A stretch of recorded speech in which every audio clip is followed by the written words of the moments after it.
creo que ya llegó ahí el secuestrador de mi gallo tempranero y lo saludamos, Vicente, porque está Jaime Hernández, que además tú sabes, es un tipo, fíjate, te lo voy a decir porque ayer, bueno, lo escucho todos los días, pero ayer lo escuché con mucho cuidado y platicaba en la noche. Jaime es extraordinario para convivir con el auditorio, sabe cuándo hacerlos reír, además de la seriedad que tiene, el único corresponsal de guerra que hemos tenido en este país, hay que reconocerlo. Es un tipo que es extraordinario en las comunicaciones, pero además, fíjate, él dice, se impresiona por la memoria que tengo, pero al mismo tiempo, él es como una orquesta. Lo he visto leyendo 3 o 4 periódicos, claro, ciertas notas que él ya conoce, pero al mismo tiempo, y lo mismo te habla de la devaluación del dólar o la revaluación del peso o de la bolsa, que lo mismo te habla de cosas políticas. Así que buenos días, Jaime. Vicente, ya te gané la presentación, pero sabía que ya había llegado Jaime Hernández por allí.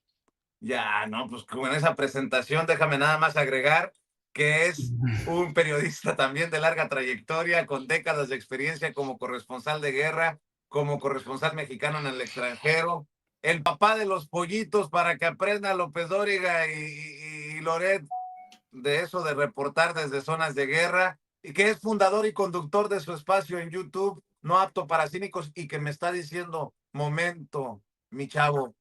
Perdón, maestro, dígame usted. Quiero derecho de réplica. No, es que yo no soy secuestrador de gallos. El pinche Brian llegó por voluntad propia buscando refugio político aquí. El Brian, yo no lo secuestré.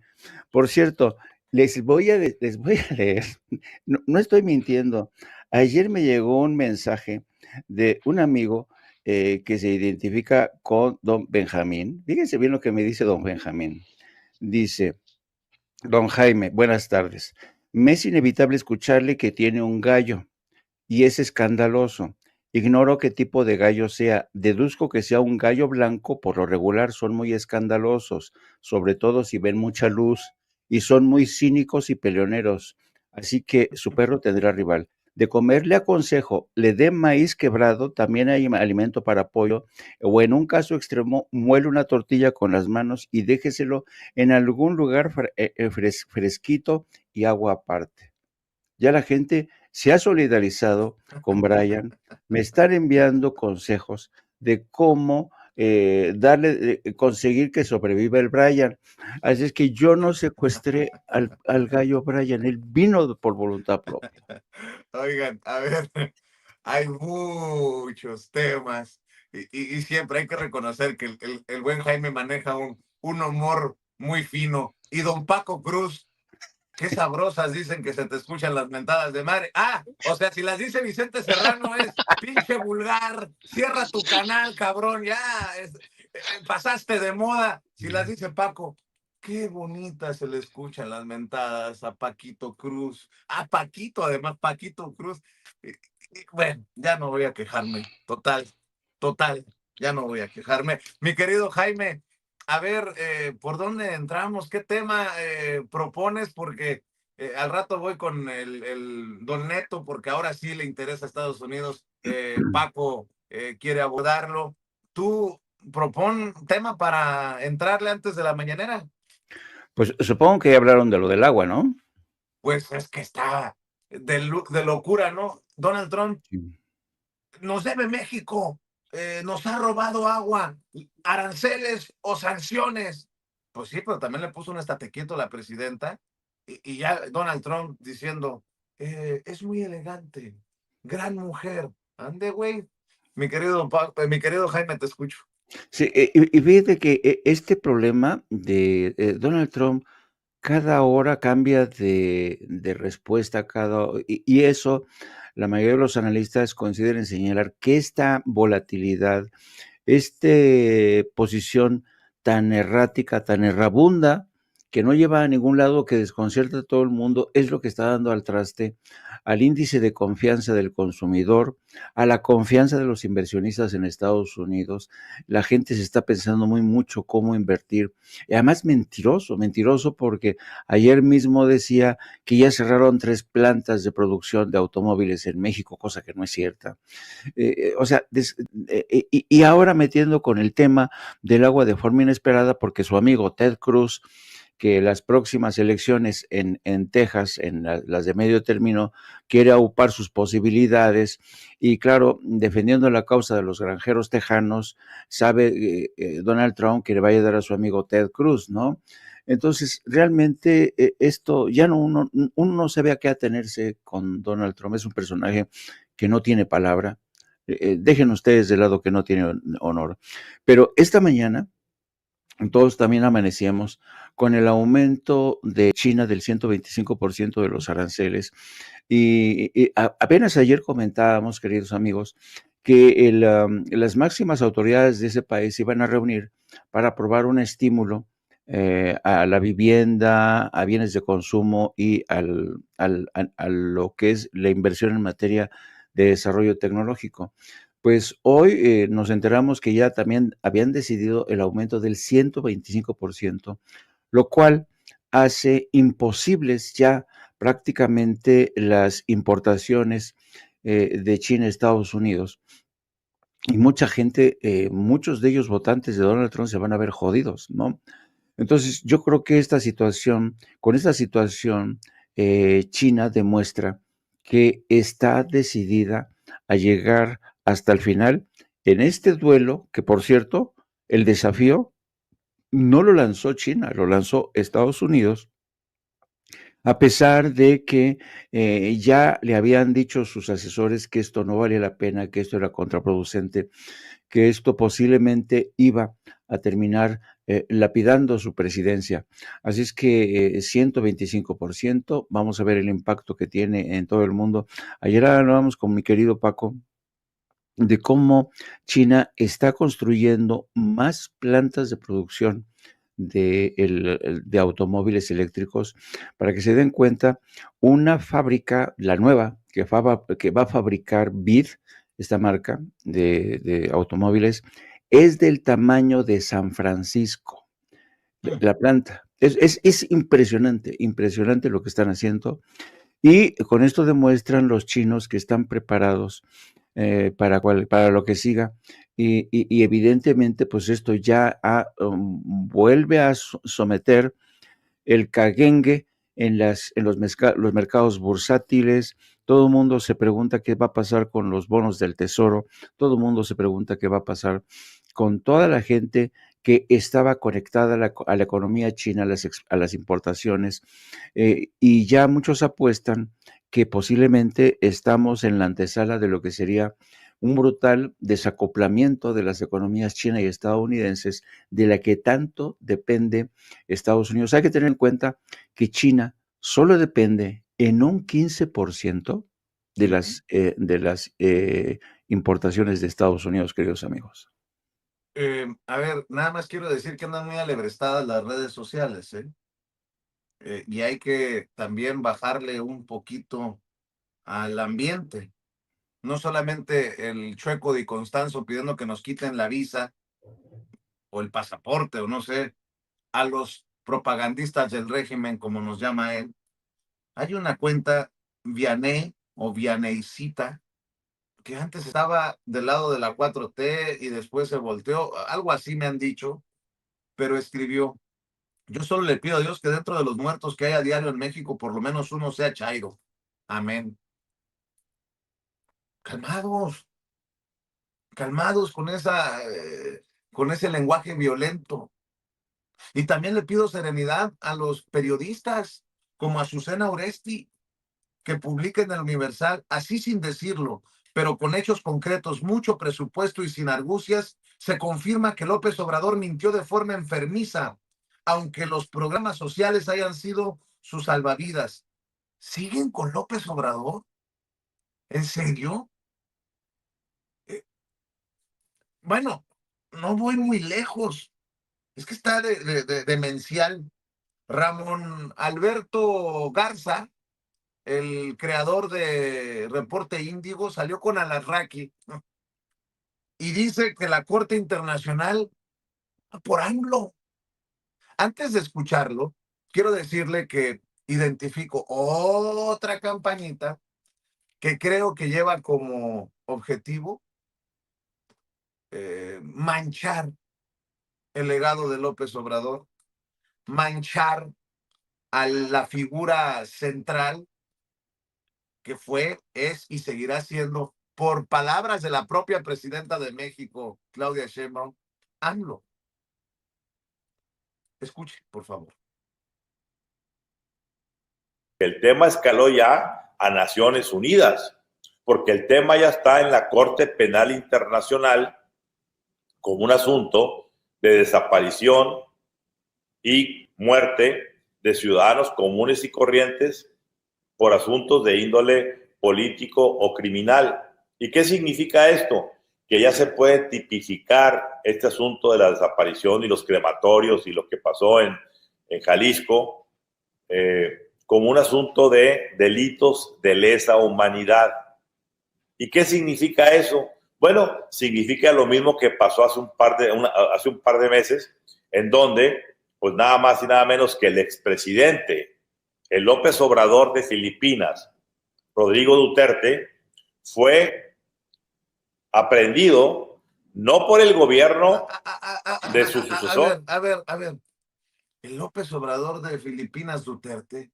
A ver, ¿qué análisis tan pendejo del creador de Reporte Índigo? Duterte mandaba asesinar a narcos, creo que hasta gays. En serio, ¿eh? Los mandaba a matar con escuadrones de la muerte.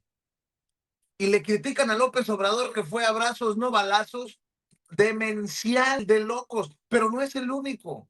Escuche, por ejemplo, a Denise Dresser, la politóloga, la académica, en otro medio de comunicación. Ya no solamente es Alarraqui, a Tíbica, en otro medio de comunicación, la misma narrativa. Échalos así. Ejercicio de memoria e identificar un patrón recurrente que involucra Ayotzinapa, Tlatlaya, San Fernando, Apatzingán, Nochixtlán, Allende y recientemente Teuchitlán. Eventos recordados por...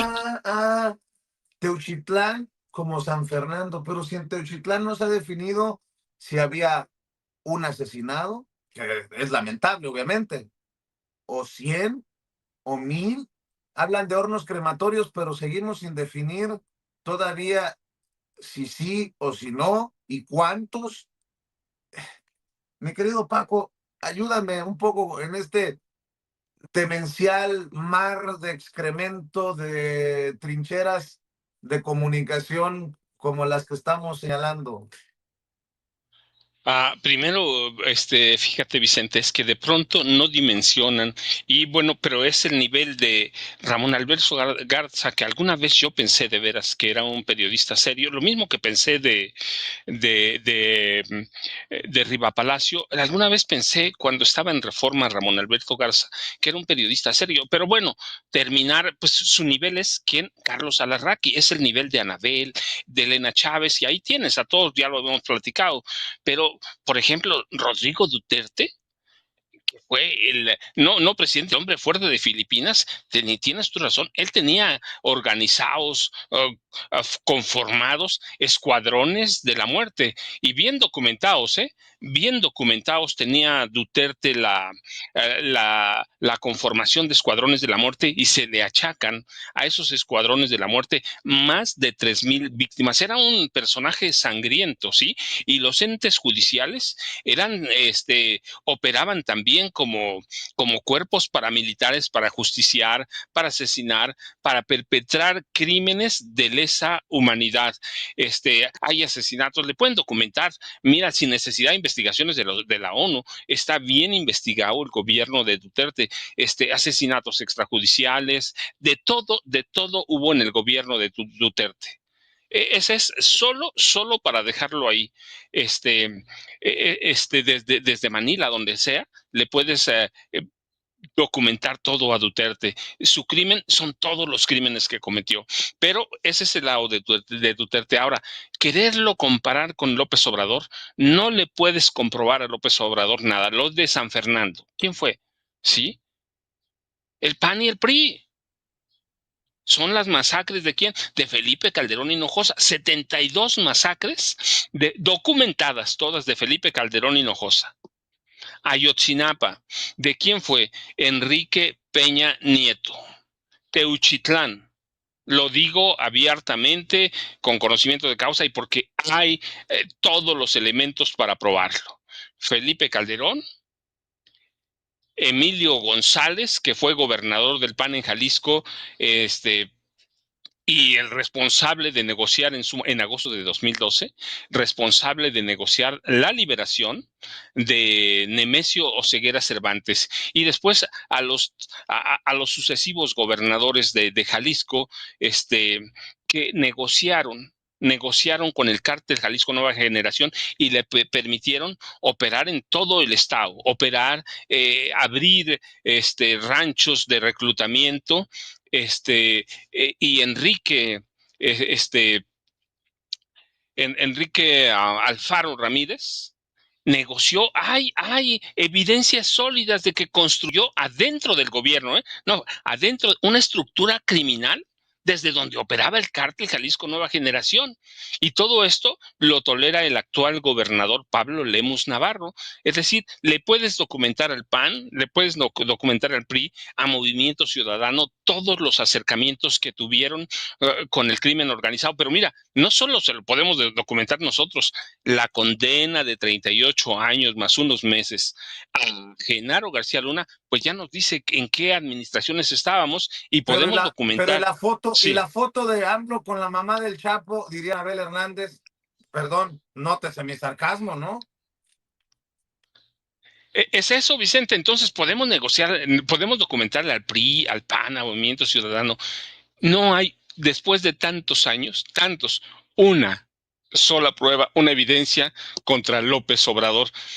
Cometió errores, nosotros hemos platicado. Sí, mucho, era un ser humano, es un ser humano. Pero más de ahí, Teuchitlán, pues vas a llegar a Felipe Calderón a través de Emilio González, de Aristóteles Sandoval, que fue sucesor de Emilio González en el gobierno de Jalisco, y de Aristóteles Sandoval a Enrique Alfaro Ramírez. Y pues sí, le puedes documentar a cada uno, a los gobiernos de Enrique Peña Nieto, Ayotzinapa, Tlatlaya, sí, crímenes de Estado estamos hablando, ¿sí? No quiere decir que no hay crímenes ahora, sí, hay muchos, miles, podemos hablar, pero podemos también documentar que esos crímenes son atribuibles no a desapariciones de Estado, sino a desapariciones del crimen organizado. Todo es igual de peligroso, pero tiene sus niveles.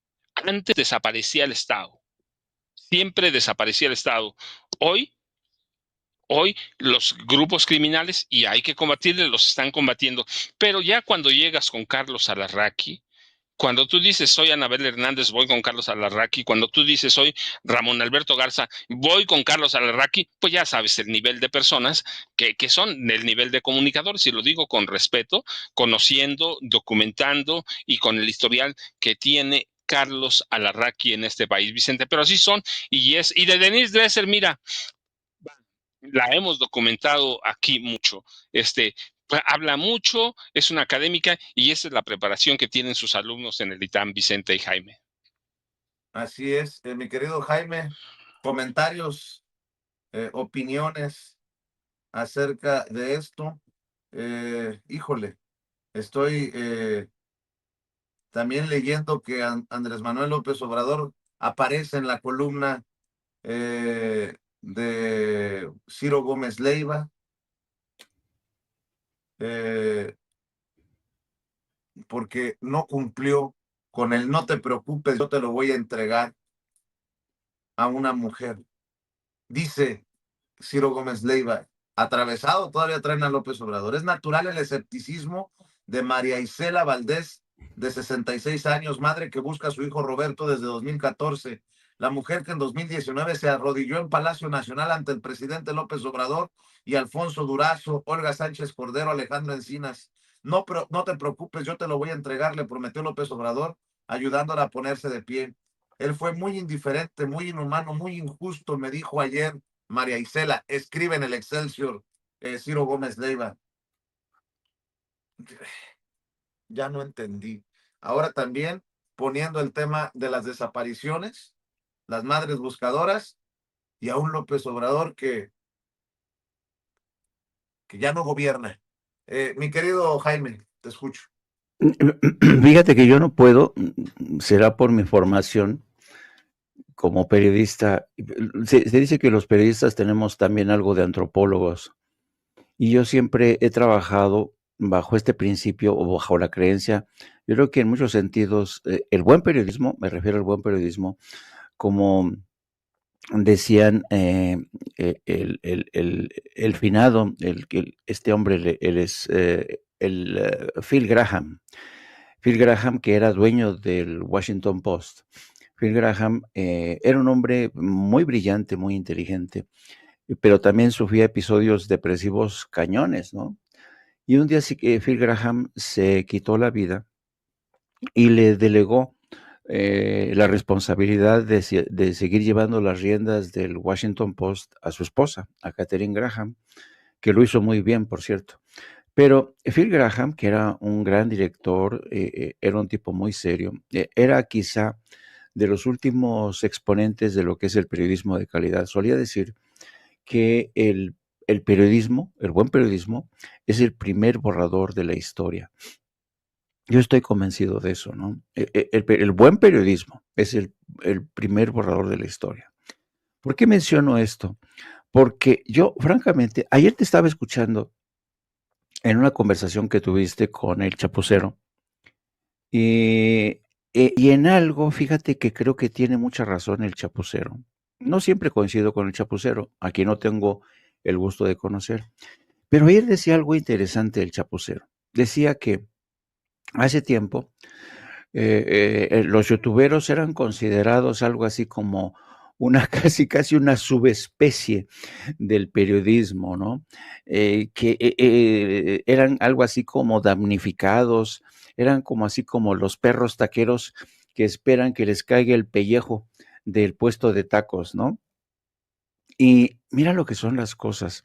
Ahora, los señores que antes eran los representantes del periodismo de abolengo, del periodismo profesional, como el señor Ramón Alberto Garza, Ciro Gómez Leiva, Carlos Loret de Mola, toda esta gente se han convertido en una trupe de perros taqueros.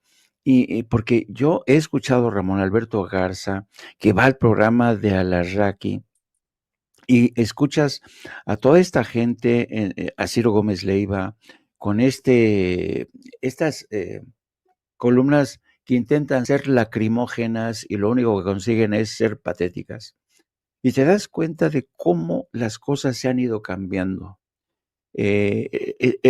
Las tornas han cambiado y ahora el buen periodismo lo encuentras en YouTube con personajes yo, la verdad, y esto lo he dicho siempre, siempre, siempre. Muchos dirán, no, el Jaime y el Paco se la pasan halagándose el uno al otro, pero no, yo, la verdad, cada vez que escucho a Paco Cruz es un privilegio.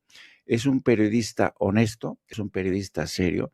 Yo cuando platico contigo y con Paco, para mí es una delicia, porque uno siente que está hablando con periodistas serios, ¿no? Que te aportan datos, tienen memoria y te dan datos y reportes periodísticos que luego se transforman en historia, en libros, como es el caso del maestro Paco Cruz. O contigo, que tienes una carrera que ha dejado constancia, que te has caído, te has levantado. Ese es el verdadero periodismo.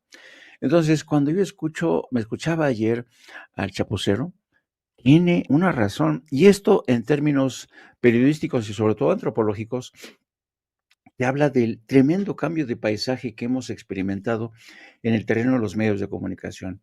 Ayer citabas una parte de la columna de Enrique Galván Ochoa en La Jornada, en la que se refería a Jesús Ramírez Cuevas como el tontín, como el Fouché de Palacio, ¿no? De una rudeza innecesaria por parte de Enrique Galván. Pero me llamó la atención que de la manera más, muy a la ligera, dijera que Jesús Ramírez Cuevas se quedaba con muchos o algunos de los sobres amarillos que no les terminaba de entregar a los youtuberos. O sea, dando por sentado que Palacio Nacional sobornaba, le daba su chayote a los youtuberos. Y a mí me consta que Jesús Ramírez Cuevas nunca distribuyó sobres amarillos, ¿no? Entonces, ¿pero qué es lo que pasa aquí? Fíjate, don Enrique Galván Ochoa, y todo el mundo le sigue diciendo don Enrique Galván Ochoa, es una persona mayor, muy respetable, ha sido una figura indiscutible en la historia de La Jornada. Pero ¿qué es lo que pasa? ¿Por qué se le escapó esa calumnia a Enrique Galván Ochoa? Básicamente, queridos amigos, porque le tienen pavor a los youtubers. Le tienen miedo. Y no es la primera vez que te lo cuento. Le hemos hablado tú y yo en corto de cómo desde La Jornada le tienen pavor y desprecio a los youtubers. Sí, porque La Jornada cree que son de pata negra, son los auténticos defensores de la izquierda. Pero así como de La Jornada, del Excelsior, del Universal, de estos encuentros entre López Dóriga y Carlos Marín, bueno, cada vez que pueden, se meten con los youtuberos. Y ahora estamos en un momento, como bien decía el Chapucero, fíjate, ¿quién me iba a decir a mí que un viernes 11 de abril del año 2025 yo le iba a dar la razón al Chapucero en un tema tan increíble como este? El fundamental cambio de paisaje, donde los youtuberos tienen hoy la credibilidad, el beneficio de la duda que les da la mayoría de muchos ciudadanos, no todos, porque todavía hay taxistas que escuchan a Loret de Mola, todavía hay gente que escuchan Hechos esta noche, como se burlaba ya hasta López Obrador. Pero para mí esto es, yo la verdad no lo imaginaba, te soy muy honesto, yo no imaginaba que un día en la mañana, a las 7 de la mañana, el maestro Paco me iba a acusar a mí de secuestrador de gallos y al mismo tiempo me iba a ofrecer un recital de historia de cómo han actuado en México medios de comunicación, políticos y todo eso hechos verificables. Entonces, para mí es realmente sorprendente. Yo estoy sorprendido. Yo nunca me imaginé que íbamos a llegar a este estado de las cosas. Y yo, al igual que Paco, alguna vez llegué a creer que Ramón Alberto Garza era un periodista serio. Y ahora se encuentra entre este grupo de damnificados de esto que se llama, no es periodismo, no es periodismo. Así es que yo creo que estamos ante una nueva realidad y esto habla del grado del desconcierto que hay en el seno de medios tradicionales, medios corporativos, medios de comunicación, que antes eran no el cuarto poder, no, eran los que formaban parte de poder, eran parte del Círculo Rojo en México. Estamos hablando apenas de ayer, con la presidencia de Enrique Peña Nieto. ¿Cuánto tiempo ha pasado? 6, 7, 8 años, si acaso. En menos de 10 años, los medios tradicionales están experimentando un naufragio sin precedentes y hoy la gente se levanta temprano para sintonizar sin censura, para escuchar a otros youtuberos, para escucharlos hacer preguntas en la mañanera. Cierto que a algunos youtuberos todavía les falta mucha profesionalización, lo que tú quieras. Pero, como decía bien el Chapucero, muchos, la mayoría, la inmensa mayoría de los youtuberos, lo que dicen te lo sostienen. Lo que dicen no son comentarios pagados. No necesitamos que nadie nos deslice un sobre amarillo. Y yo, francamente, a mis casi 70 años, me considero muy afortunado de estar viviendo este capítulo del periodismo. Nunca pensé que el periodismo o el youtuber, Paco es escritor y youtuber. Yo he sido corresponsal internacional, corresponsal de guerra, yo soy youtuber. Y tú, mi querido amigo, eres maestro de muchos youtubers. Nunca, francamente, me imaginé que iba a ocurrir esto, pero mira, así es Nunca digas, de esa agua no beberé, decía mi nana, que en paz descanse. así es, queridos amigos. Oye, Paco, antes de que llegue la presidenta, ¿por qué no nos hablas de Don Neto? Ahora resulta que sí lo quieren en Estados Unidos por el tema Kiki Camarena, por lo que podría también ser sentenciado a pena de muerte Rafael Caro Quintero, querido Paco. No te escuchamos, Paquito. Ahí está. Ya creo, ya está abierto el micrófono. Fíjense que yo pensé, por todo lo que hemos platicado, porque tiene como 18 enfermedades, tiene cáncer, tiene colon inflamado ya permanente, y a nivel también ya, pues prácticamente está viviendo ya sentenciado a muerte. Tiene 95 años, 94, siempre me corrigen, está a unos meses de 95, tiene 95 años, tiene enfermedades incurables. El hombre es literalmente hablando como una piltrafa, con 95 años, ¿para qué te sirve? Comentaba anoche con Jaime, hasta sería una vergüenza para la DEA llevárselo, ni por orgullo, ni por orgullo. Yo entiendo lo de Rafael Caro Quintero, porque está entero, porque está sólido, porque lo puedes someter a ese escarnio gringo que tanto les gusta, rodeado por agentes de la DEA, ¿no? Ese periodismo que tampoco a veces entiendo. Y uno dice, está bien.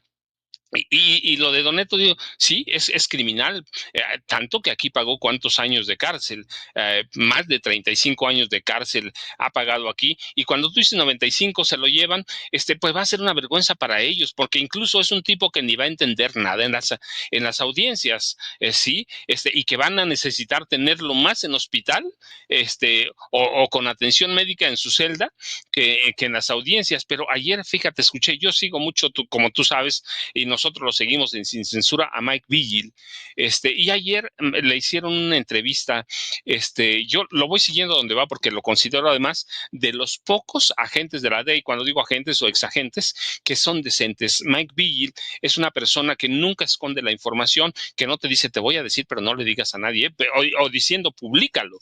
Es un hombre que da la cara. Es un tipo valiente porque sabe cómo están las cosas del narco, y eso hay que agradecerlo, que una persona te diga la verdad en cualquier grupo de personas, pero en este caso, Mike Vigil, que fue director de operaciones internacionales de la DEA, y ayer lo estaba escuchando en una entrevista que le hizo Infobae, y él dice que más allá de las dudas que han surgido en México a personajes como Jaime, como tú, como yo, sobre la intencionalidad de los netos, dice, no, sí lo quieren. Sí lo quieren, y además lo quieren porque también caería sobre él, depende de la forma que se lo lleven, la pena de muerte. Y él recordó que desde 2015, antes de 2015, hay una solicitud de captura con petición de extradición, y en 2015 México lo negó. Lo negó, y ese fue José Antonio Mid el que negó su extradición, Así que dice, puede enfrentar una pena de muerte, de ser enviado a Estados Unidos. Lo buscan en una corte federal en California, así que me sorprendió, porque yo digo, es una piltrafa. Es una piltrafa que seguramente le van a preguntar, ¿usted fue culpable de esto? Va a decir, pues no sé, ya no sabe. Me queda claro que en casi 40 años, tienen un pacto de silencio que han cumplido Miguel Ángel Félix Gallardo, Rafael Caro Quintero y él, sobre la muerte del Kiki Camarena. ¿Qué lo van a torturar si está prácticamente muriendo? A la primera se les van a morir. Entonces yo le decía a Jaime, es una vergüenza que lo quieran llevar a Estados Unidos, porque es una vergüenza para la DEA. Y salió el caso de Caro Quintero, y digo, pues sí, eso está muy bien, pero lo otro, hasta para la DEA, va a ser una vergüenza llevarse a un hombre que está prácticamente muerto, Vicente y Jaime. Paco, tus redes sociales, por favor, antes de que empiece la presidenta. @ Paco Cruz Jiménez en X, antes Twitter, Francisco Cruz Jiménez en Facebook. Buenos días, Jaime, buenos días, Vicente, y aquí estamos pendientes. Claro que sí, Paco. Querido Jaime, sobre lo de los sobres amarillos, que Galván Ochoa dé nombres y apellidos, porque básicamente está insinuando que López Obrador chayoteaba, porque Jesús Ramírez Cuevas trabajaba para López Obrador, que López Obrador chayoteaba a los youtuberos. Eso es hacerle el juego arriba a Palacio, a Broso, a Loret. Mi querido Jaime, a las 2 de la tarde, no apto para cínicos, y a seguir apostándole a las redes sociales, Jaimito. Así es, nos vemos a las 14 horas en No Apto para Cínicos. Vamos a hablar de todo esto, lo que está pasando, la locura, el caos que nos ha traído Trump, más de las reacciones de China. Y gracias, días, amigos. Hasta luego. Hoy vamos a platicarles de 2 temas, siéntense.